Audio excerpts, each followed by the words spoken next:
9 octobre 1967.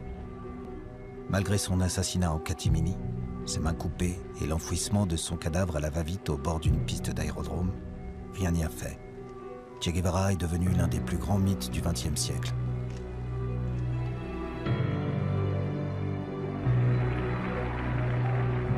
À peine la nouvelle de sa mort connue, la jeunesse descend partout dans la rue pour brandir son portrait, faisant de son image aujourd'hui la plus célèbre et la plus reproduite à travers le monde.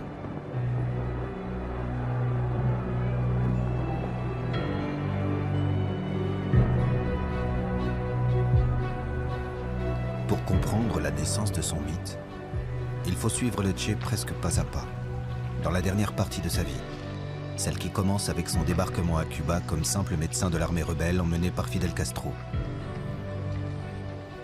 Il faut l'accompagner dans les arcanes du pouvoir, au lendemain d'une révolution qui fut la première à être entièrement filmée.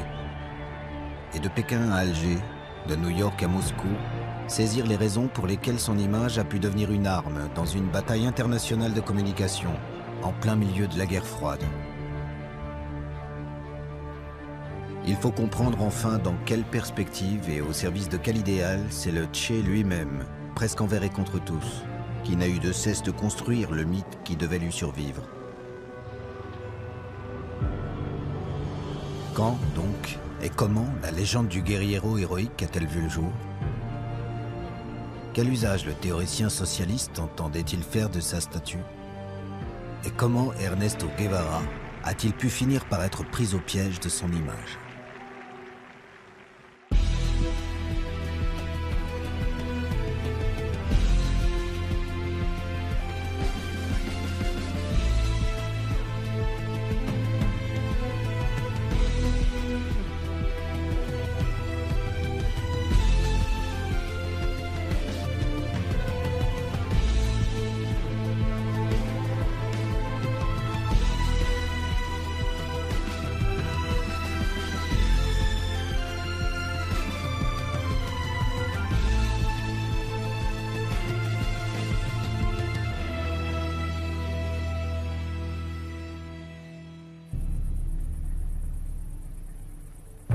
À Cuba, tout commence toujours dans la Sierra Maestra.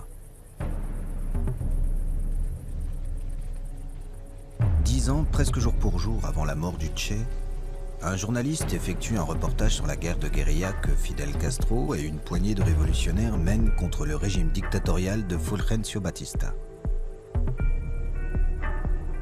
Il veut donner la parole à quelques combattants. L'un d'eux attire son attention. Cheveux courts, casquette vert olive, visage juvénile et appareil photo en bandoulière. Il n'a pas encore les attributs qui le rendront bientôt célèbre, mais il a 29 ans. Il est médecin de formation et ses compagnons le surnomment déjà Che à cause de ce tic de langage propre aux Argentins qui s'interpellent familièrement de cette manière.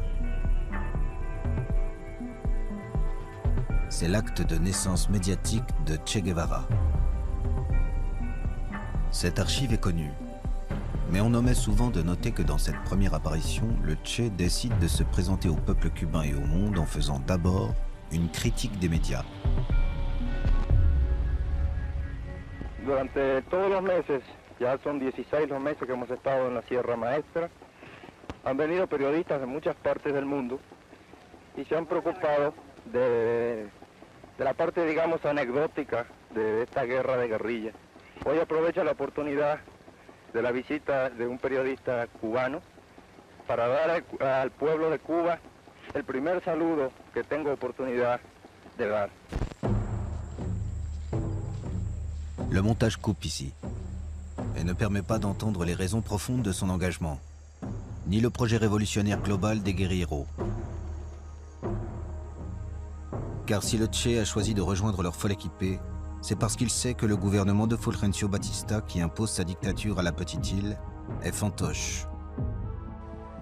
Et que Cuba, situé à seulement 90 miles des côtes de Floride, vit totalement sous la coupe des États-Unis d'Amérique.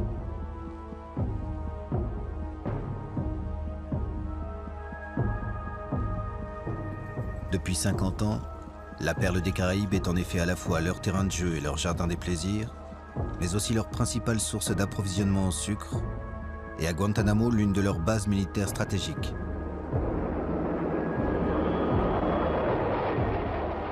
En menant leur guérilla ici, Che Guevara et les révolutionnaires cubains s'imaginent qu'ils pourraient non seulement permettre le triomphe d'une révolution sociale sur l'île, mais en imposant une première défaite à la puissance impériale américaine, ouvrir encore la voie à l'émancipation de tous les autres pays du sous-continent latino-américain.